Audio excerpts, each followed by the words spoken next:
अस्सलाम वालेकुम my YouTube family. इंशाल्लाह अज़्ज़ा वजल आज से हमारी एक नई क्लास शुरू हो रही है जिसमें हम अलिफ लाम मीम का सितारा पढ़ने जा रहे हैं। आज हम सूरह फातिहा की 3 आयत अच्छे से पढ़ेंगे जिसमें हम मखारिज का, कवायद का, तमाम चीज़ों का अच्छे से ख्याल रखेंगे। पहले मैं पढ़ूंगी फिर आप लोग ने पढ़ना है।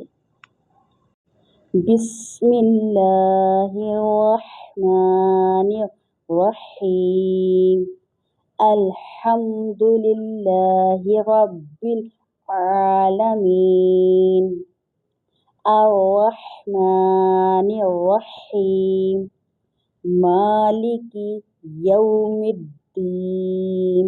अल्हम्द में ह आ रहा है, हा हुर्फ हल्की है तो इसलिए इसको हमने हलक के दरमियान वाले हिस्से से निकालना है। और लफ्ज़ अल्लाह के लाम के नीचे ज़ेर आ रहा है तो इसलिए लफ्ज़ अल्लाह के लाम को हमने बारीक पढ़ना है। रा के ऊपर ज़बर है तो रा, जिस रा के ऊपर ज़बर और पेश आ जाए तो वो रा तो यानी कि मोटा पढ़ा जाएगा। और बा के ऊपर तशदीद है तो यहाँ पे हम कलकला करेंगे, जो दबाव के साथ अदा करेंगे। और आइन हुर्फ हल्की है, आइन के ऊपर खड़ी हरकत भी है तो आइन भी हलक के दरमियान से अदा होगा। और इस पे खड़ी हरकत आ जाए तो खड़ी हरकत को हुर्फ मद्दा की तरह एक अलीफ के बराबर खींच कर पढ़ेंगे। और मीम याज़र मी को यहाँ पे मीम को या से मिलाकर पढ़ेंगे। तो यहाँ या मद का कायदा लग रहा है तो या मद को एक अलीफ यानी 2 हरकत के बराबर खींच कर पढ़ेंगे। कैसे पढ़ेंगे?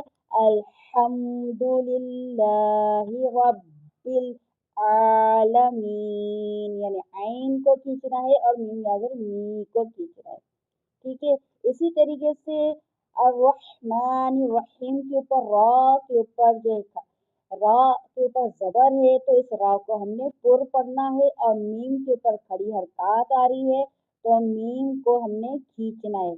और हा हुर्फ हल्की है। ठीक है। अर्रहमानिर्रहीम तो यहाँ पर भी रा के ऊपर ज़बर है तो रा के हमने पुर पढ़ना है। और हा याज़र ही को यानी हा को या से मिला के पढ़ना है तो यहाँ या मद का कायदा लग रहा है। और यहाँ पर मीम साकिन करेंगे क्योंकि यहाँ पे आयत आ रही है, वक्फ हो रहा है तो वक्फ की सूरत में मीम को हमने साकिन करना है। यहाँ हमने नून साकिन किया था तो अर्रहमानिर्रहीम।